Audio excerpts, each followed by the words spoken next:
Alors bonjour à toutes et à tous, bienvenue sur dailyfx.fr, bienvenue au programme Wall Street Insider. 1000 excuses pour ce léger retard. L'émission va donc se dérouler, beaucoup de statistiques américaines cet après-midi, certaines ont été publiées d'ailleurs, et puis je vois d'ailleurs que la consolidation du dollar américain se confirme, c'est quelque chose qui prend forme et que l'analyse technique permettait de voir venir, puisque ce dollar US teste depuis le début de la semaine ses sommets de l'année 2009. Les marchés actions européens sont rentrés dans une phase de pullback logique après 8 séances consécutives de hausse et 10% de progression du CAC 40 depuis le début de l'année. Voilà, finalement tous ces mouvements participent de la construction de toutes ces tendances. Trêve de blabla, je vous laisse prendre connaissance de l'avertissement légal. Négocier sur marge sur le marché des devises ou via des produits CFD comporte un risque élevé et ne peut être recommandé à tout investisseur. Il reste quelques lignes. Je vous invite à les lire, les statistiques, vous les connaissez, le calendrier économique il est chargé. Si ce n'est pas le cas, je vous invite à l'ouvrir sur le site dailyfx. Il y a d'autres chiffres importants qui tombent à 16h. On aura l'occasion d'en reparler une fois que toutes ces données seront tombées et qu'on pourra les interpréter dans leur ensemble. C'est une journée, finalement c'est une semaine importante pour l'économie américaine parce que d'une part il y a des statistiques, elles sont importantes ces statistiques, d'autre part demain à 20h, la Réserve fédérale des États-Unis va produire un communiqué de presse. Alors il n'y aura pas de conférence de presse de Madame Janet Yellen, mais malgré tout nous vous proposons demain à partir de 19h45 une émission ici même, au moment de la publication de ce communiqué de presse, qui ne manquera pas de revenir sur les récents dénouements monétaires économiques depuis le début de l'année. Et en fin de semaine, la première estimation du niveau de la croissance économique aux États-Unis au quatrième trimestre, sans oublier les 150 entreprises du S&P 500 qui publient leurs résultats trimestriels au titre du quatrième trimestre. C'est donc une semaine majeure en ce qui concerne l'économie américaine, tant sur le plan macro que sur le plan microéconomique. Bienvenue donc au point de marché Wall Street Insider. Alors en ce qui me concerne, on va uniquement se concentrer sur les graphiques intraday H4, c'est le principe de cette émission. Aujourd'hui, je pense que le premier actif qui est important à voir, et Gilles79 me confirme comme à chaque fois que le son et l'image fonctionnent normalement, c'est celui-ci. Alors il y a plusieurs façons de suivre la tendance générale du dollar US sur le FX. Nous vous proposons sur la plateforme cet indice de vis qui est donc le Dow Jones FXM Dollar Index, qui est plutôt sympathique parce que il pondère de manière équilibrée les paires majeures, notamment l'euro-dollar qui ne représente que 25% de son calcul. Qu'est-ce qu'on voit sur ce graphique intraday? On voit deux niveaux, tout simplement deux choses. C'est un graphique épuré, 11 854 points. Alors c'est un niveau important, c'est précisément les sommets de l'année 2009, c'est donc une résistance importante, et vous pouvez constater que lorsqu'on applique un niveau de long terme sur un graphique intraday, les cours réagissent. C'est donc toujours important soit de les avoir en tête, soit de faire figurer ces niveaux d'horizon de temps supérieur sur votre charte intraday. Donc on recule depuis 11 854 points. D'ailleurs, il y avait des contradictions négatives de momentum qui ont été soulignées sur notre site en début de semaine. Elles produisent un effet qui lui n'était pas anticipable, mais il s'agit donc d'un phénomène de pullback. Pullback, c'est quoi? Le marché revient sur un niveau de prix horizontal qui a acquis le statut de support. Alors, le niveau de prix horizontal qui a acquis le statut de support, c'était le 22 janvier dernier, les 11 713 points, qui était ici une résistance sur le Dow Jones FXM Dollar Index, et qui va probablement agir comme un niveau de support. Alors, ça, c'est l'hypothèse qu'on peut formuler, reste que tout va probablement se jouer demain avec la Réserve fédérale des États-Unis. Et ce communiqué de presse, très attendu. Que nous dit l'analyse technique? Elle nous dit que le dollar US va encore probablement consolider. L'étude du momentum montre qu'il y a un potentiel de dégonflement du momentum et qui s'accompagne donc d'un retour des prix probablement en direction de ce niveau des 11 713 points. Moi j'utilise ici les graphiques intraday en données 4 heures, les bougies japonaises en données 4 heures, et donc le dernier signal, puisque je vous rappelle que les signaux sont donnés en cours de clôture, donc heure de Paris 7h, 11h, 15h et 19h. Le dernier signal intraday, c'est la cassure des 11 812 points. Regardez, cassure des 11 812 points, pullback. Donc voilà, je pense que le marché va d'une part se replier en direction ici de la partie haute de ce grand corps. Alors à peu de choses près, c'est un marabouzu en chandelier japonais. C'est un chandelier japonais qui n'a pas d'ombre basse ni d'ombre haute, ou de manière très très résiduelle, mais qui voit surtout le cours de clôture significativement éloigné du cours d'ouverture, ce qui vous fait un corps, puisque le corps sépare l'ouverture de la clôture, très important en termes d'amplitude. Donc, il y a un premier niveau ici sur le Dow Jones FXM Dollar Index à 11 768. Cependant, il est probable que ce niveau soit emporté. Alors, on verra bien, peut-être que le marché y fera une stabilisation et la création d'un creux, mais pour le moment, le dollar US se replie. Alors vous l'avez compris, j'ai commencé ici par l'étude du Forex en données intraday, donc c'est ce que nous allons faire. Donc le dollar US corrige. Maintenant, quel est l'impact sur les paires de devises? Forcément, on se tourne du côté des paires majeures. Et donc une fois n'est pas coutume, je vais commencer par l'euro-dollar, puisque généralement je préfère commencer par l'USD-Yen. L'euro-dollar est dans une phase de reprise technique. D'ailleurs, je l'avais envisagé avec vous hier en vous expliquant que lorsque j'utilisais l'indicateur technique RSI en données 4 heures, j'avais observé finalement que ce dernier évoluait au sein d'un range compris entre 15 et 50, et que justement je visais la neutralité. La neutralité, c'est le seuil des 50. Alors, nous sommes en train justement de rejoindre cette neutralité. Pour intervenir, il faut que les cours se situent sous résistance, ainsi que les prix. Que penser sur le court terme ici de la paire euro-dollar? Je pense que ce matin, le signal qui a été donné, c'est en données 4 heures le franchissement des 1,1295. C'est vraiment de l'intraday. Petit niveau horizontal. La résistance qui est vraiment solide, je dirais que c'est 1,1375. Reste que, voilà, 1,1375 c'est un niveau horizontal hebdomadaire. On a aussi cette ligne de tendance en place depuis le 16 décembre qui passe, elle, un peu plus haut et davantage au contact de cette mèche ici à 1,1460. Alors, la question qu'on peut se poser, c'est l'idée c'est quoi? C'est que on va privilégier la tendance jusqu'au bout, donc on va chercher à déterminer quelle est la meilleure résistance pour envisager une stratégie de vente. Jusqu'à preuve du contraire, en l'absence du franchissement d'une résistance vraiment importante, je préfère m'intéresser à des stratégies de vente sous résistance. Quelles sont-elles? 1,1375 et 1,1460. Alors, clairement, à 1,1323, là, je ne pense pas qu'il soit opportun d'initier ce type de stratégie, puisque je pense qu'en tout cas, selon l'analyse technique, ce marché peut probablement aller chercher les 1,1375. Alors après, deux possibilités. On fait une dérive latérale sous ces 1,1375 avant de reprendre le chemin de la baisse. Et finalement, c'est le communiqué de presse de la Fed qui sera important, parce que si ce communiqué met à nouveau l'accent sur la solidité de l'économie américaine, prenez les derniers communiqués, ils sont disponibles, ils sont tous disponibles sur le site de la Fed. Ces communiqués mettent en avant la solidité de la reprise de l'économie américaine, la confiance de la Réserve fédérale des États-Unis envers les perspectives de croissance économique aux États-Unis.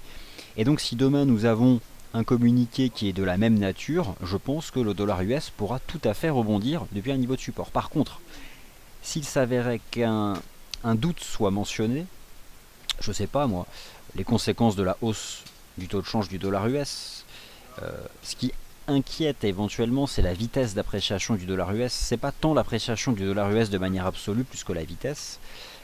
Mais en tout cas, on constate qu'avant cette réunion, le marché prend des bénéfices sur le dollar US qui a atteint ses sommets l'année 2009. Je pense donc que l'euro-dollar peut aller chercher la résistance des 1,1375 et éventuellement 1,1459. Par contre, adopter une stratégie positive pour viser ces résistances me paraît être une mauvaise idée, dans le sens où ce marché peut se contenter de dériver à plat et reprendre le chemin de la baisse. Qu'est-ce qui serait un signal d'une reprise un peu plus ferme? Ce serait voir l'euro-dollar capable de s'affranchir ici de cette résistance descendante et surtout de quitter sur cet horizon de temps cet intervalle, je dirais, de confort baissier qui se trouve sur le momentum entre 15 et 50, alors sur l'indicateur technique RSI.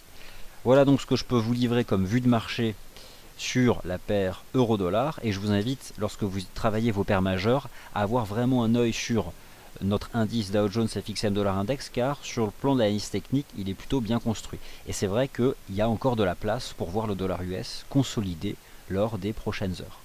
Alors, l'euro-dollar, c'est forcément une des paires majeures qui est impactée dans l'immédiat, mais surtout, aujourd'hui, il y a une belle réaction de la livre sterling. Alors, là aussi, c'est du court terme. Finalement, le GBP USD a plus ou moins réalisé hier un piège. Pourquoi? Parce que le GBP USD a cassé les 1,50-57. Ici, nous avons eu une cassure le 22 janvier, donc la semaine dernière. Et en fait, hier, le GBP USD a refranchi les 1,50-57. Donc, là aussi, il ne faut pas s'emballer. Je pense que le GBP USD évolue en intraday dans cette espèce de canal ici.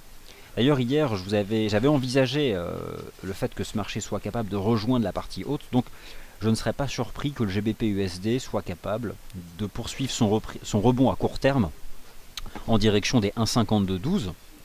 En utilisant ici simplement cette charte en données 4 heures, et bien on a finalement ces 1,50.57 qui sont justement donc un nouveau niveau de support ici donc sur le GBP USD. Donc ça c'est important et voilà, je pense que le rebond technique peut se poursuivre dans cette zone. Nous avions d'ailleurs l'amorce sur l'indicateur technique RSI et c'est ça qui m'a invité hier à douter. On avait une structure chartiste proche d'un drapeau sur le RSI H4. Alors voilà, ça m'invitait, si vous voulez, à ne pas voir dans cette résistance des 1,50-57 une bonne résistance pour une stratégie plutôt baissière. Et là, je pense qu'il y a en effet du potentiel, d'une part pour aller chercher cette zone de survente.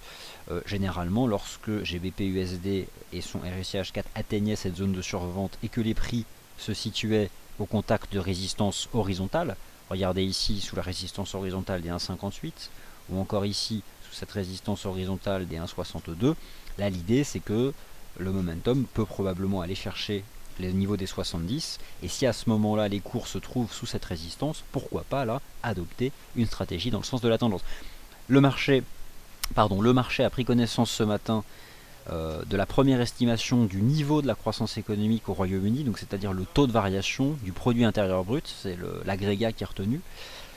C'est beaucoup plus solide que la zone euro, il n'y a pas photo, hein, mais c'était quand même en retrait du consensus. Bon, cependant, le GBP USD, lui, n'a été qu'impacté que dans un premier temps, et finalement c'était peut-être même une opportunité de se placer sur les 1,50-57 pour viser sur le court terme les 1,52-12. Alors maintenant, l'USD Yen, puis l'USD CAD et enfin les deux autres paires majeures. Alors l'USD Yen lui aussi forcément est sous pression, hein, puisque le dollar américain aujourd'hui consolide. L'USD Yen c'est toujours la même chose, j'ai cette vue de marché, à savoir que le marché construit après une jambe de hausse entre 105 et 120 une vaste phase de transition latérale. Moi le niveau qui m'intéresse c'est le niveau des 116 yens, à savoir la partie basse ici de ce vaste triangle. Mais voilà, doit-on envisager au sein de cette configuration triangulaire une structure interne qui elle serait aussi de nature triangulaire mais proche de la forme géométrique du triangle symétrique. Bon, là il faut être prudent et je pense que là aussi vous devez travailler en partenariat avec le Dow Jones FXM Dollar Index. Je pense que cette figure chartiste est de trop sur le court terme, cependant voilà, il existe ici un niveau de support, je dirais intermédiaire, sur les 117,17. Là aussi, le principe est le même, c'est que pour m'intéresser à un niveau de support sur l'USD Yen, j'aimerais voir à nouveau le momentum venir au moins se placer en situation de survente. Donc, en clair, il est trop tôt pour initier, je pense, une position longue sur l'USD Yen qui est sous pression. Il est trop tôt pour initier une position longue sur l'US Dollar Index, tout comme il est probablement trop tôt pour adopter une stratégie de vente sur l'euro dollar, au moins attendre la résistance à 1,1375, tout comme le GBP USD avec une possibilité de reprise en direction donc des 1,5212 qui sont là une première résistance, qui sont une vraie résistance. Alors un GBP USD qui viendrait se loger sous 1,5212 et un RSI H4 qui deviendrait suracheté, donc une incursion au-dessus du niveau des 70, éventuellement pourquoi pas envisager une stratégie dans le sens de cette tendance de fond baissière. NZD USD et AUD USD, alors petit aparté, vous n'êtes pas sans savoir que demain à 21h, décision de politique monétaire de la Banque centrale de Nouvelle-Zélande, ça c'est très important.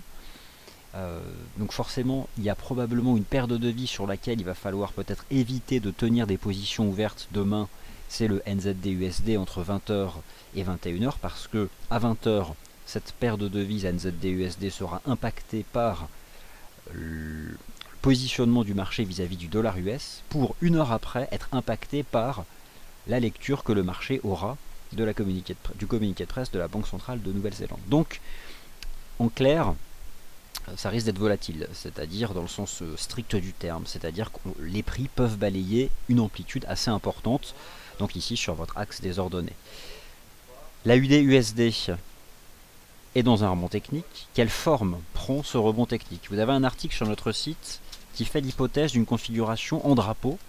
Alors, ici vous êtes en données 4 heures, mais finalement lorsque vous zoomez en données horaires, vous allez encore plus le voir. C'est tout à fait possible qu'on ait ce type de reprise sur la UD-USD.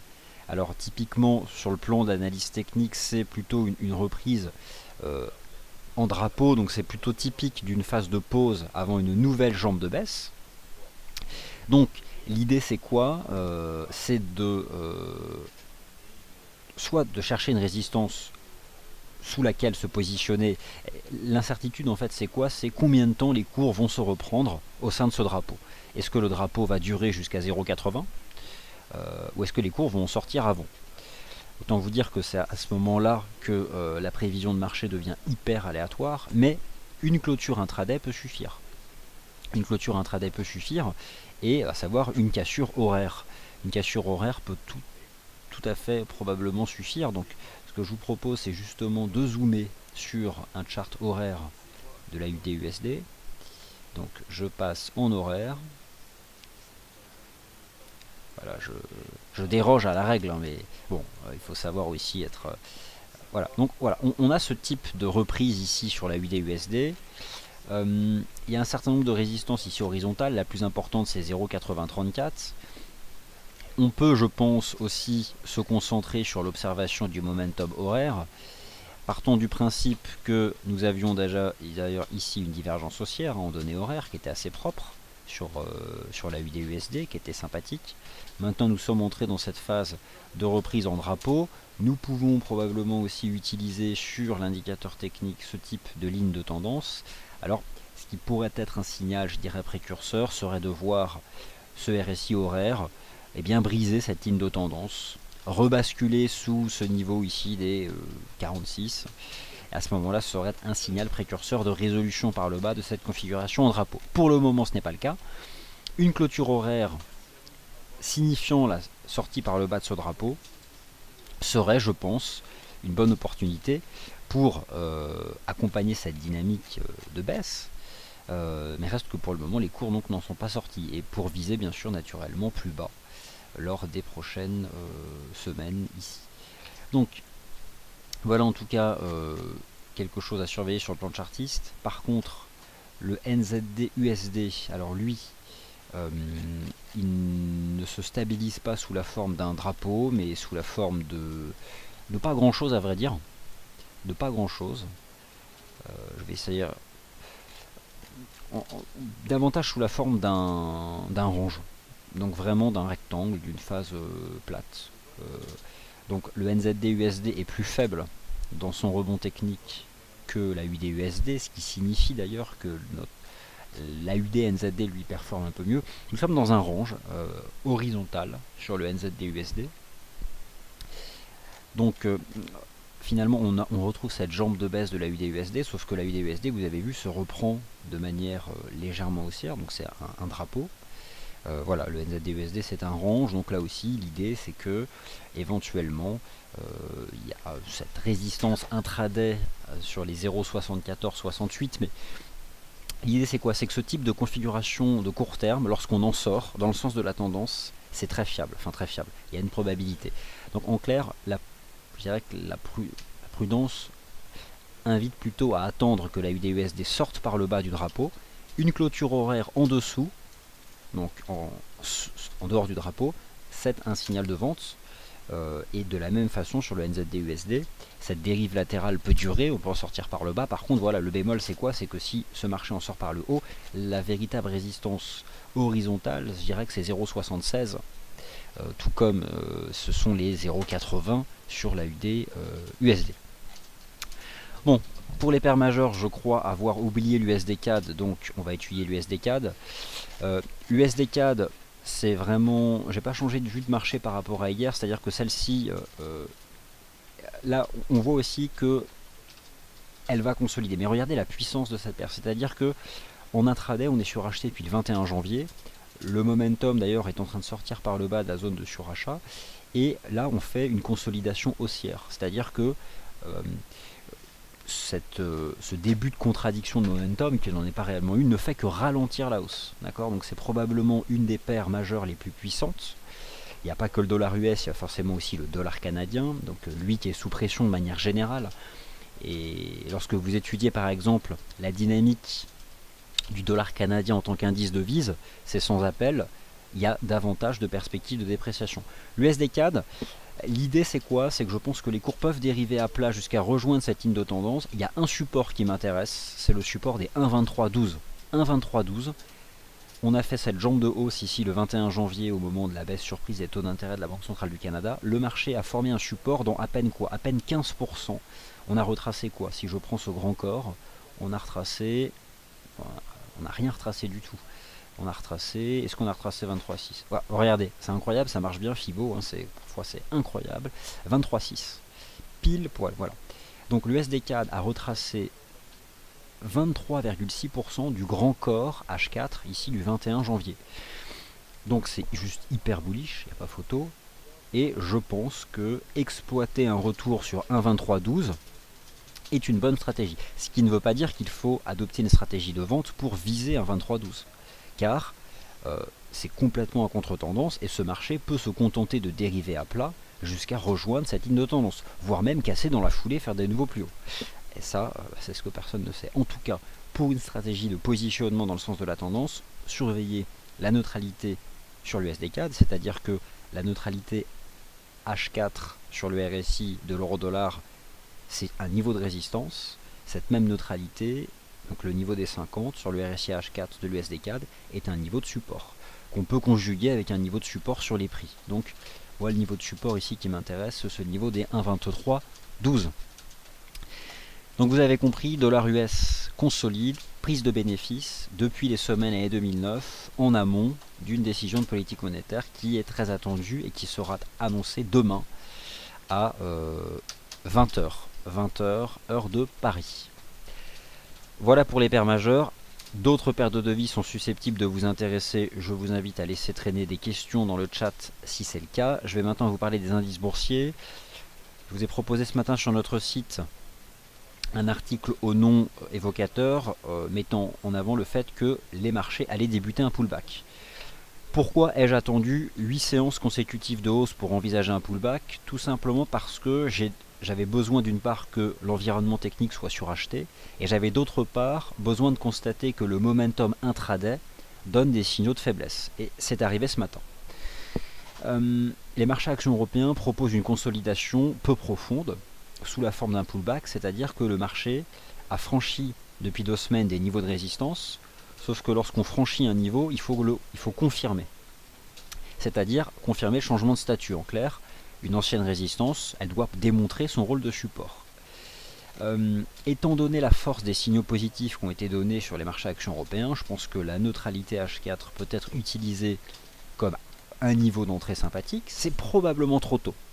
Probablement trop tôt. Alors j'admets, 4598, c'est le précédent sommet, c'est celui de l'année 2014. Je vais vous proposer une façon de procéder que j'appellerais l'approche intramarché. Vous connaissez tous le terme intermarché, c'est-à-dire mettre en rapport l'évolution de l'euro-dollar avec le pétrole, etc. L'approche intramarché, c'est-à-dire que vous allez chercher à étudier le CAC 40, mais en tenant compte de l'Eurostoxx 50, en tenant compte du DAX. C'est-à-dire que j'attends de voir un alignement des indices européens sur support, ainsi qu'un alignement du momentum intraday dans des zones éloignées de la survente pour envisager quelque chose. Et finalement, je vais retenir le benchmark européen, l'indice Eurostoxx 50, parce que je le trouve assez clair sur le plan d'analyse technique. Il y avait un niveau que tout le monde surveillait en salle de marché, c'était le niveau des 3327 points, 3300, 3327. Ce sont les semaines années 2014. Pendant plusieurs mois, l'Eurostoxx 50, il restait enfermé entre 3000 et 3300 points. Eh bien, c'est fini. C'est-à-dire que vendredi dernier, on a réalisé une cassure haussière. À l'image de ce qu'avait plus ou moins, alors c'est un peu différent du DAX, l'Eurostoxx 50 là n'intègre pas les dividendes, mais on peut étudier un Eurostoxx 50 qui tient compte de ces dividendes. Peu importe, cet indice Eurostoxx 50, je vous invite à patienter. Alors, on forme un support sur le court terme, ok. Là, on forme un support sur 3353 points. Est-ce que ça va tenir? Je ne le sais pas en l'état. Moi, ce qui m'intéresse, c'est ce niveau-là. C'est le... Alors, je vais aller le chercher. C'est le précédent sommet de l'année 2014 à 3327 points. En clair, j'aimerais exploiter... Déjà, on emporte cette ligne de tendance, donc déjà le marché, il y a deux possibilités. Soit on fait une dérive latérale au-dessus des 3353, soit le pullback est plus profond et le marché revient tester 3330, 3327. Je pense que c'est davantage ce scénario qui peut se profiler. Et donc, lorsque l'Eurostoxx 50 viendra effectuer un pullback sur 3327, c'est à ce moment-là que je vais étudier le positionnement de l'indice CAC 40. L'indice CAC 40, il a ouvert un trou de cotation à la hausse dont la partie haute passe à 4570. Mais il ne faut pas exclure une profondeur de pullback finalement jusqu'à 4508. 4508 qui est aussi ce niveau horizontal. Donc, ce que moi je peux vous dire, c'est que nous sommes entrés dans une phase de pullback. Donc on va revenir sur des niveaux de support. Je pense que c'est pas terminé. Et l'incertitude, c'est sur la profondeur du pullback. Et la seule façon d'avoir la réponse, c'est qu'à un moment ou un autre, on va se stabiliser sur un niveau de prix, et on va tenter de construire un creux, ou faire une réaction qui donnera le signal. Après, le meilleur des signaux, ce sera, une fois posé sur support, de franchir une résistance, et là, à ce moment-là, ce sera un bon signal. Il y a aussi le DAX qu'on peut utiliser, parce que le DAX, ça a été plus ou moins le marché action précurseur, puisque c'est lui le premier, le 16 janvier, ici le 16 janvier, qui a donné un signal d'achat en cassant les 10 094 points, qui sont les précédents sommets historiques. Je pense que là aussi le niveau, la neutralité peut être utilisée pour chercher à se positionner. On évolue sur des niveaux inconnus de cours, donc j'utilise ici des extensions de Fibonacci qui font d'ailleurs maintenant l'objet de... Ce sont des niveaux de support, hein, donc je vais les passer ici en vert. Donc 10 548, 10 293. C'est un premier niveau de support, 10 000. Ça me paraît trop profond de revenir chercher 10 094. Mais éventuellement 10 309. Bon, tant qu'on tient de toute façon les 10 548, cette ligne de tendance, ça peut en effet tenir. Le pullback, il a commencé ce matin. Et lorsqu'on regarde quand même des graphiques en données journalières, lorsqu'on enchaîne 8 séances consécutives de hausse et qu'on a quand même un écart important à certaines moyennes mobiles, il serait intéressant par exemple de regarder l'écart relatif à la moyenne mobile à 20 jours, qui est plutôt un écart qui est intéressant. Je pense que voilà, il est trop tôt pour envisager de se repositionner. Le pullback a commencé aujourd'hui. Je n'en connais pas l'amplitude, mais mon sentiment est que là, il est trop tôt pour reprendre le train en marche. Voilà. Je ne peux pas vous livrer là d'autres. Ma vue de marché ne pourra pas être plus claire. Ensuite, dans les indices européens, alors autant pour moi, les graphiques ont sauté. Décidément, il va falloir que je regarde ce qui se passe. Alors un instant, je relance la plateforme. Puis en même temps, je vais commencer à jeter un œil donc à vos questions. Ok, bonjour Idem.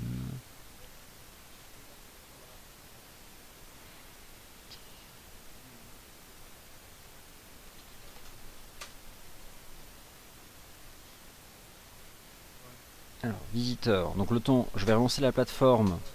Et en attendant, je vais lire une longue question qui vient d'être postée. Alors bonjour, beaucoup d'analystes prévoient une chute du SP500 et donc une belle chute du CAC 40. Dans le pire des cas, nous stagnons. Va-t-on lâcher sur ce support le SP500 et puis chute, etc. Les indices européens vont venir descendre, mais quand? Les indices US sont neutres. Donc, de ce long commentaire, ce que je retiens, c'est qu'en effet, les marchés actions US sont neutres. Ils le sont depuis plusieurs semaines d'ailleurs, depuis, je dirais, le début du mois de décembre, d'une certaine façon. Alors regardez, il y a l'USD Yen hein, qui tente de réagir au contact de cette zone, mais bon, ça me paraît, je pense, encore un poil tôt. Alors, les marchés actions US sont en effet parfaitement neutres dans des vastes phases latérales ici entre 1970 et 2092 ici sur le SP500. Ça c'est le SMI, non c'est pas le Dow Jones. Sur le Dow Jones c'est la même chose, et puis vous avez bien sûr le Nasdaq 100 qui m'intéresse et qui d'ailleurs lui aussi a rejoint la partie haute de cette figure triangulaire. Donc voilà, le Nasdaq 100 reste enfermé aussi dans un range, et d'ailleurs là il est susceptible maintenant de rejoindre la partie basse. Donc en effet les marchés actions US sont neutres, je dirais, depuis depuis le début du mois de décembre, ce qui n'a pas empêché les marchés actions européens eux de progresser quoi. Donc un scénario de chute des marchés actions européens, pour l'instant j'y crois pas, enfin en tout cas l'analyse technique le défend pas. Par contre ce qui serait vraiment négatif, ce serait d'invalider les signaux donnés au mois de janvier, et là forcément ce serait compliqué. Mais je pense pas, enfin c'est pas un scénario que je privilégie pour le moment.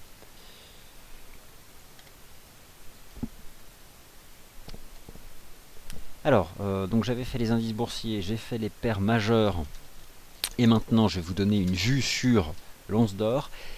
Alors j'ai tweeté ce matin, ou vous avez peut-être dû voir dans la file ce news en temps réel, une hypothèse d'un wedge, d'un biseau, d'un tout petit biseau intraday sur l'once d'or, au-dessus des 1270 $. Bon, ça vaut ce que ça vaut. Ce qui moi m'intéresse, c'est qu'au fond, on a tenu le support des 1270 $, ici sur l'once d'or. L'argent a tenté de casser cette ligne de tendance, a tenté d'emporter le support à 17,80, il l'a finalement tenu. Je trouve que techniquement l'once d'or est quand même plus attractif. Donc, et d'autant plus que le dollar US consolide, alors même si on sait que depuis le début de l'année, il n'y a plus vraiment de lien, puisque les métaux précieux ont progressé sans tenir compte, enfin sans être empêchés par la poursuite de la tendance haussière du dollar US, mais forcément si ce dernier consolide, eh bien ça les soutient. En tout cas l'once d'or, il tient 1270, on a finalement un marché de range au-dessus des 1270, tout comme sur l'argent au-dessus des 17,80. La probabilité c'est que ça relance en fait dans le sens de cette dynamique haussière. Donc là je vous remontre le Dow Jones FXM Dollar Index. Lui franchement il prend la direction du support à 11 713. Donc ça c'est plutôt pas mal, dans le sens où on voit d'ailleurs la résilience de l'USD CAD, mais où ça peut éventuellement permettre à l'USD CAD de revenir sur support. L'eurodoll, alors l'eurodoll il va arriver au contact des 1,1375.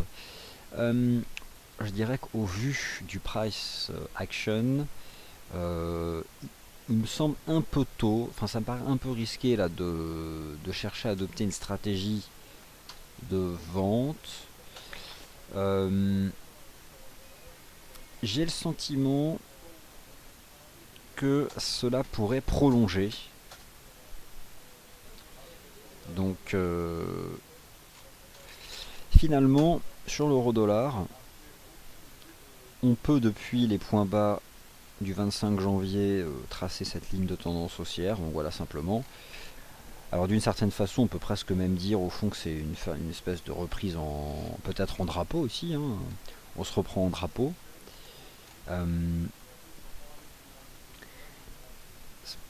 C'est une résistance, 13,75.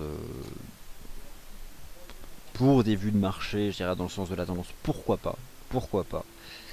Mais une résistance qui serait vraiment solide je verrais davantage 1,1459 parce que c'est un niveau horizontal et en même temps cette ligne de tendance. Enfin voilà. L'idée c'est pareil, pour adopter une stratégie dans le sens de cette tendance euro-dollar, éventuellement l'idéal c'est quoi? C'est un Dow Jones FXN Dollar Index posé sur support. Alors à ce moment-là, un euro-dollar calé sous cette résistance, ce serait juste parfait en termes de timing et de monnaie management, hein, tout simplement. Et donc constater que le CAC 40 lui tient bien. Les marchés actions européens tiennent bien de toute façon. Ah oui, alors je voulais vous montrer le MIB, j'en étais au MIB. Franchement, ça tient quand même bien quoi.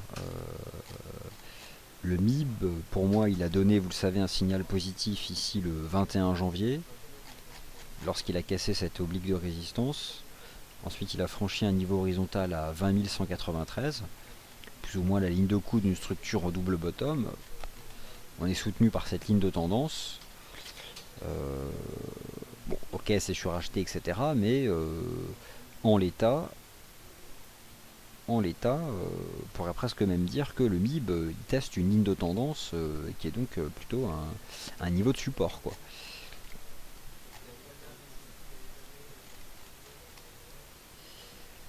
Alors, voilà donc pour les indices boursiers, les métaux précieux, je vous en ai parlé. Le Bund, bon, le Bund, voilà, il a effectué une espèce de...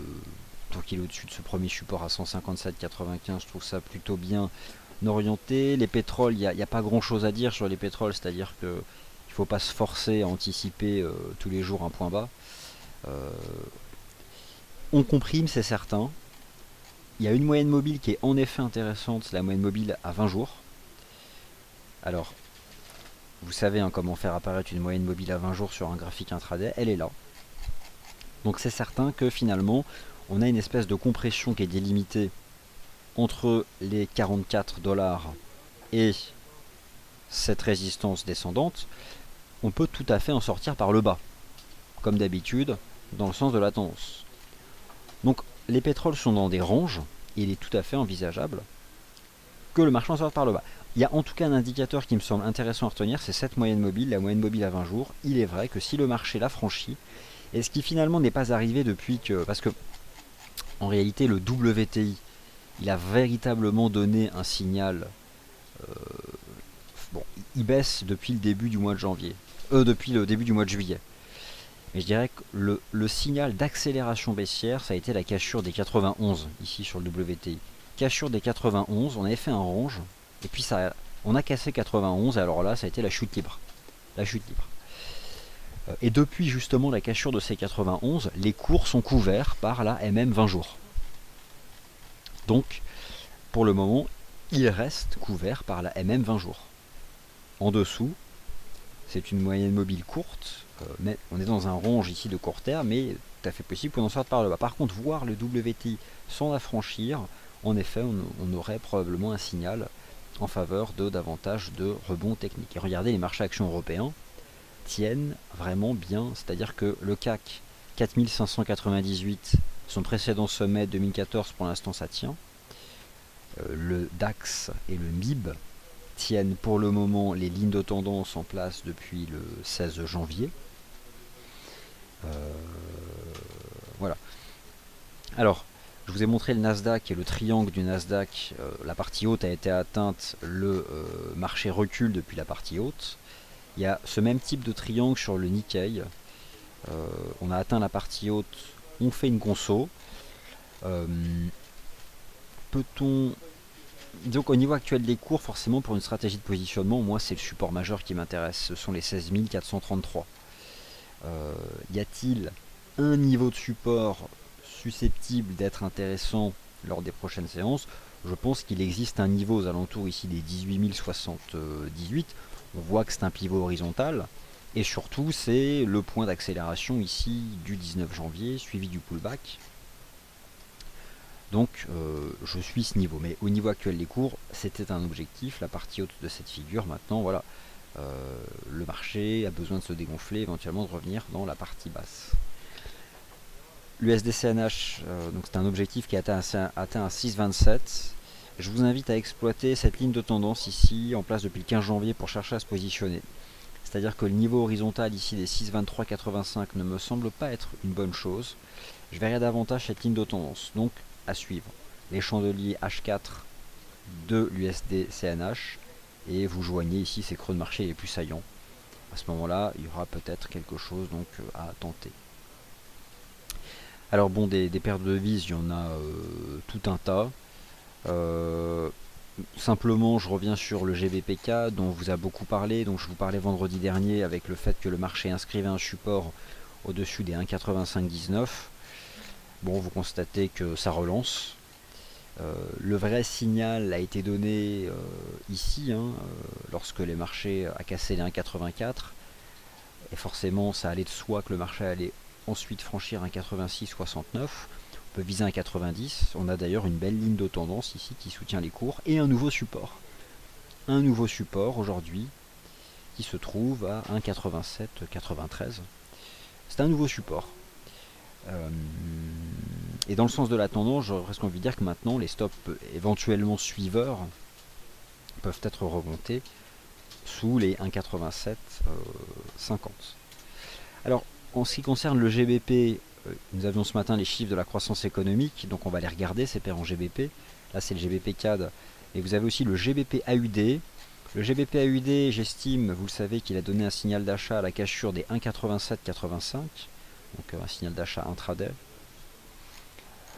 Finalement, le GBP AUD, il avait tenu cette ligne de tendance haussière en place depuis septembre dernier. Il a malmené, il a tenu. Je pense que ce marché a construit ici un double bottom et a franchi la ligne de coup sur ce chandelier H4, celui du 23 janvier ici, en franchissant les 1,8784. Je vise toujours 1,9185, mais probablement un marché capable de prolonger ici en direction donc, des 1,9375. Donc voilà, les chiffres ce matin du niveau de la croissance économique n'ont pas, je dirais, gêné le GBP. Dans un premier temps, si, mais bon, finalement, ce sont quand même des chiffres solides. En termes de politique monétaire, c'est le jeudi 5 février, donc la semaine prochaine, qu'une prochaine décision sera prise par la Banque d'Angleterre. Et maintenant, l'euro GBP, ainsi que les autres paires en livres sterling. Alors, l'euro GBP, bon, là aussi, c'était sans appel. Le signal de vente de fond, il a été donné le 15 janvier. Cassure des 0,7690. Un niveau important de 2008, c'est un signal de vente sur l'euro GBP qui permet de viser cette année probablement 0,7250. 0,7250, c'est aussi un niveau de prix horizontal, c'est pas bien compliqué. Voilà, vous pouvez passer sur un horizon de temps plus long, vous allez le voir. Maintenant, la question que je me pose, c'est est-ce que ce marché peut effectuer un rebond technique en direction des 0,7595 ? C'est une possibilité, mais j'ai l'impression que le marché ne va pas choisir cette possibilité. Pourquoi ? Parce que l'euro GBP m'a l'air de simplement faire un flat, un range. Un petit triangle. Alors attendez. C'est possible que l'euro GBP soit en train de construire ce type de pattern ici en intraday. Donc une configuration, bon, c'est une espèce de, oui, de fanion ou de petits drapeaux sous les 0,7516. Deux possibilités, je pense. Soit le marché sort par le bas, brise donc, disons enfoncer les 0,7490 serait sortir par le bas de cette petite pattern. Et forcément, ça engage la cible des 0,7250. L'autre possibilité, c'est de franchir 0,7516 et d'aller chercher 0,7590, 0,76. Et je pense que là, c'est une bonne résistance pour une stratégie de vente dans le sens de la tendance. Donc, entre deux vues de marché possibles, aller chercher cette résistance et reprendre la tendance, ou simplement faire un flat et sortir par le bas de ce petit range, la réponse viendra des prix et notamment donc de ce point bas ici.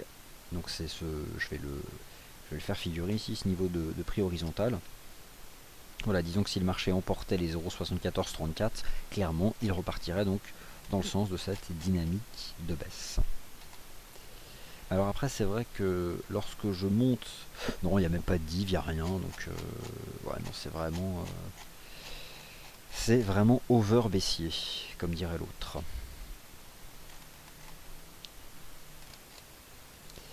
Alors, ensuite, y a-t-il une paire en livres sterling dont je n'ai pas parlé? Le GBP Yen et le GBP NZD. Alors, le GBP Yen, il a formé un support sur les 175,78.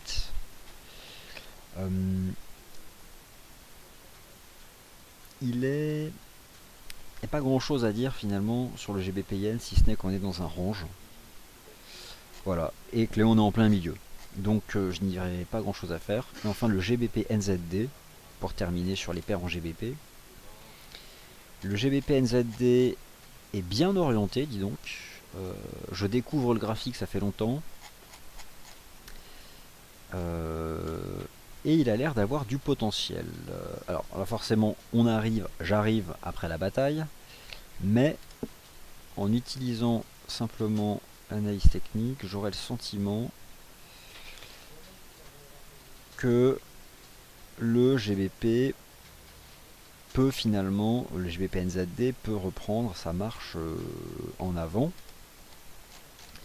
Il y a un certain nombre de signaux là qui sont précurseurs, notamment ici sur ce RSI H4, le marché est sorti par le haut de ce qui pouvait être font une espèce de canal sur l'indicateur. Donc clairement la cassure ici sur le RSI permettait d'anticiper la cassure ici de cette même ligne de tendance qui relie le même type de niveau. C'est pas suracheté, il n'y a pas de div forcément. Je pense que sur le court terme, le GBP NZD peut aller chercher les 2,0540. Donc on peut probablement aller chercher les 2,0540 à l'image finalement d'un GBP AUD capable de revenir chercher les 1,9185. Mais le GBP NZD est un peu plus punchy. Il est un peu plus punchy. Il a bien réagi en fait sur un niveau de support horizontal, faisant en fait une fausse cassure ici de ligne de tendance. Donc en effet, bon là le mouvement est bien mature, donc c'est bien marrant de dire ça, et je pense que tout le monde sera capable de dire qu'on peut rejoindre 2,0541. Mais en tout cas, je pense qu'il ne faut pas utiliser cette ligne de tendance là pour mettre en place une stratégie de vente. C'est surtout ça le message que je souhaite transmettre. Alors, bon, des paires de devises, il y en a beaucoup. Je vais maintenant répondre à vos questions.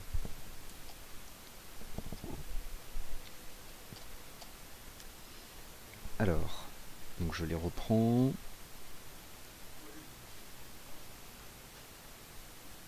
Alors, question de GR. Donc, question sur la façon dont vous avez organisé votre plateforme. À quoi correspondent les 3 fenêtres principales scindées? Alors, comment j'organise ma plateforme? Eh bien, c'est tout simple, c'est par classe d'actifs. Ici, vous avez les indices boursiers. Ici, vous avez les matières premières. Et ici, vous avez les paires de devises. Donc, ce sont 3 fenêtres qui se juxtaposent. Et ça me permet d'avoir ici des listes déroulantes par ordre alphabétique. C'est l'avantage d'avoir comme ça plusieurs fenêtres scindées juxtaposées. Dès lors qu'elles contiennent suffisamment d'actifs, regardez ici, tout est organisé dans l'ordre alphabétique. Donc j'organise mes dispositions graphiques par classe d'actifs. Regardez, je vais vous montrer par exemple ma disposition graphique journalière. Alors attendez, j'enregistre. Je l'enregistre, celle-ci. Donc c'est un des points forts de la plateforme MarketScope, c'est ça. J'en connais d'autres des plateformes, mais moi ce que j'apprécie c'est ça. Donc on va regarder ma plateforme journalière, je vais vous montrer comment je l'organise. Donc le Nikkei, je vous en ai parlé, je me suis intéressé au Nikkei lorsqu'il était sur support à 16 500 points. J'avais proposé quelque chose il y a une dizaine de jours. Dans un range, on recule depuis le haut du range. Voilà, pour le moment c'est ce que je peux vous dire. Y aura-t-il un impact de la tempête de neige? Alors voilà, donc bonjour Oracle, donc moi je ferai pas forcément de commentaires sur les phénomènes climatiques, la météo, etc. Je pense que la météo est déjà incertaine, alors le lien avec les actifs financiers, encore plus. Euh, alors, bonjour Benoît. Donc, quelle moyenne mobile vous utilisez? Ça dépend. Enfin, les moyennes mobiles, j'en utilise plusieurs. Euh, alors déjà je réponds à la question tout à l'heure. Regardez ici, vous avez ma disposition graphique journalière. Ici j'ai un carré avec les indices européens. Vous les avez ici par ordre alphabétique. Ici j'ai ce que j'appelle les actifs alternatifs, dans lequel je mets le Bund, l'US Dollar Index ou d'autres actifs, le VIX et tout ça. Ici j'ai les matières premières, un carré de matières premières. Ici j'ai un carré avec les indices internationaux. Et là j'ai toutes les paires de devises. C'est quand même pas mal. C'est quand même pratique quoi. Euh, Et pour montrer encore à quel point les marchés actions européens surperforment, regardez aujourd'hui le chandelier journalier des indices US et regardez les marchés actions européens. On a vraiment ce thème du meilleur comportement relatif qui a eu lieu dans la progression et qui a aussi lieu dans les phases de consolidation. Alors pour les moyennes mobiles, j'utilise comme tout le monde les moyennes mobiles standards, 20 jours, 100 jours, 200 jours, 12 mois, 1 an, tout ce que vous voulez. Il y a par contre une moyenne mobile qui est souvent utilisée parce qu'elle a été mise en avant par l'analyste trader Stan Levenstein, c'est la moyenne mobile à 30 semaines. Elle est suivie celle-ci. Ensuite, il y a une autre façon de faire qui s'appelle c'est le fait d'optimiser les moyennes mobiles. En gros, vous ajustez le paramètre jusqu'à trouver celle qui colle le plus à l'historique des cours récents. Ça, c'est encore une façon de faire. Après, les moyennes mobiles, on peut en utiliser une, on peut en utiliser deux en même temps, trois en même temps. Bon. Mais concrètement, la plupart, je dirais, des analystes vont utiliser les moyennes mobiles par défaut, où ils vont ajuster le paramétrage pour trouver celle qui permet de mieux cadrer le cycle actuel du marché. J'ai toujours un peu de mal, moi, avec les moyennes mobiles, mais bon, il faut quand même les utiliser. Alors, question donc sur l'euro-dollar en intraday, donc je vais réouvrir ma plateforme intraday. Donc il y a une belle résistance H4 à 1,1450. Alors en effet, c'est la résistance qui me semble la plus solide, 1,1457, 1,1460, parce que c'est un niveau horizontal et c'est aussi une ligne de tendance baissière. Est-ce que l'euro-dollar peut aller chercher cette résistance? Ça, c'est une autre question. Je reprends le graphique intraday de l'euro-dollar, on constate que pour le moment, les 1,1375, qui sont une résistance hebdomadaire, stoppent l'avancée des cours. D'autre part, regardez le RSI H4, il vient taper à nouveau ici ce seuil des 50. Donc, difficile je dirais de répondre. On est probablement dans une reprise en drapeau, mais en effet, j'aurais tendance à patienter et à attendre que les cours, ça fait longtemps qu'on n'est pas venu chercher cette oblique de tendance baissière ici sur l'euro-dollar, et qui en effet vient renforcer ce niveau ici des 1,1459. Alors en plus, a priori, ce serait donc un retracement de Fibo, et en effet, excellente remarque de idem, c'est un niveau de Fibonacci, c'est donc 61,8 de retracement de cette jambe de baisse depuis le 21 janvier. Donc il y a beaucoup de choses qui renforcent, je dirais, la force des 1,1450, 1,1460. Voilà. Alors que penser du cuivre? Ça c'est une bonne question, le cuivre. Alors le cuivre, il est là. Que penser du cuivre? Eh bien, pas grand chose. Pas grand chose. J'ai envie de dire que c'est un peu comme le pétrole ou le gaz. On fait un range dans une tendance baissière. Et nous sommes actuellement au plein milieu de ce range. Donc là, je n'en pense pas grand chose en fait. Si vous voulez,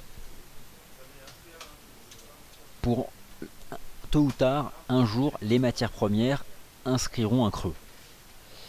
Sauf que les mouvements baissiers sont tellement marqués, je vous invite à reprendre la situation du pétrole au premier semestre 2009. Il a fallu 4 mois de range pour permettre de passer d'une phase de baisse à une phase de hausse.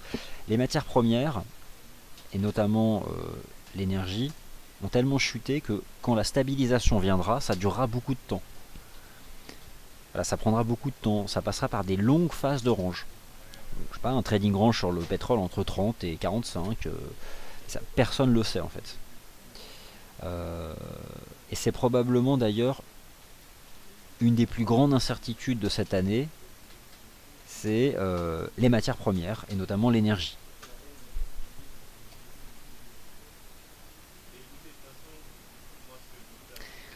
Alors bonjour, donc là, pour aller dans le sens de la question, est-ce que les indices américains peuvent corriger sans que les indices européens suivent? Alors, j'ai envie de vous dire, tout est possible. Là on discute en fait de comportement relatif, et le problème c'est qu'il y a plein de possibilités.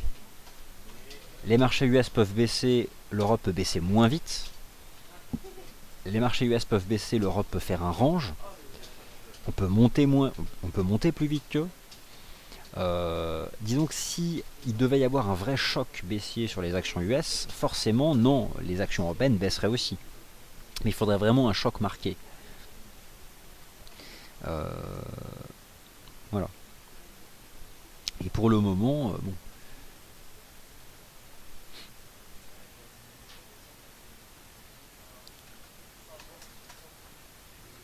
Alors. Ok. Alors, question sur l'USD Yen. Ok, donc il y a quelques commentaires un peu vulgaires que je les souligne de vive voix, mais je vous invite à éviter de faire ça, même dans un fil commentaire, c'est pas forcément agréable. Alors l'USD Yen, je vous en ai parlé tout à l'heure. Je cherche un support sur ce niveau. Il existe un support ici à 117,17. L'USD Yen m'intéresse en effet sur support. Dans le meilleur des mondes possibles, j'aimerais que l'US Dollar Index soit aussi sur support. Mais l'USD Yen me plaît. Voilà, il me plaît. Donc probablement que 117 c'est un bon support. De toute façon, si c'est un support horizontal, une stratégie peut se tenter avec un stop sous 116,80, quoi, voilà, parce que si on retombe sous 116,80, on ira là, et là, ça m'intéressera à nouveau. Donc oui, pourquoi pas mettre à profit ce niveau? Pourquoi pas? Alors, question intéressante de Bruno, comment avez-vous fait pour mettre une moyenne mobile à 20 jours sur un graphique H4? Alors, en fait, je le dis souvent, mais je vais vous montrer, c'est tout simple. Vous ajoutez une moyenne mobile, vous faites un double clic dessus. Vous avez un onglet qui s'appelle Data Source, donc source des données. Et ici, vous avez période. Et ça vous permet de choisir, donc j'ai choisi D1 comme Daily, ce qui fait que sur ce graphique H4, j'ai la moyenne mobile à 20 jours. Regardez, 20 D1, 20 jours, sur un graphique H4. Voilà. CAC 40 en 15 minutes, Gilles 79 nous apprend que la MM12 colle bien cet après-midi. Donc voilà, ce que nous rappelle ici Gilles 79, ce que vous faites en fait Gilles 79 pour rebondir sur la question de tout à l'heure de visiteurs, vous faites de l'optimisation de moyenne mobile. Alors, ça fait toujours un peu intelligible d'utiliser des termes un peu optimisation de moyenne mobile. On a l'impression que c'est une démarche mathématique de fou. Non, c'est juste ajuster le paramétrage de la moyenne mobile pour trouver celle qui accompagne le mieux les cours. C'est comme une ligne de tendance chartiste, hein, c'est la même chose.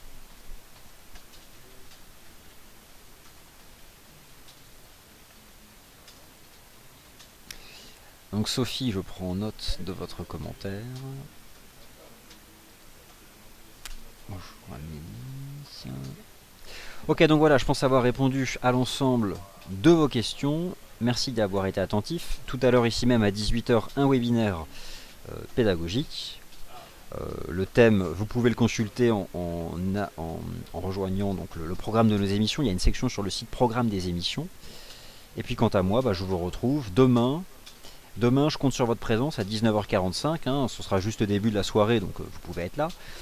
19h45, 20h30, une session, et peut-être 21h, si l'envie est là, pour poursuivre jusqu'à la Banque Centrale de Nouvelle-Zélande. Voilà, merci d'avoir été attentif, et à demain.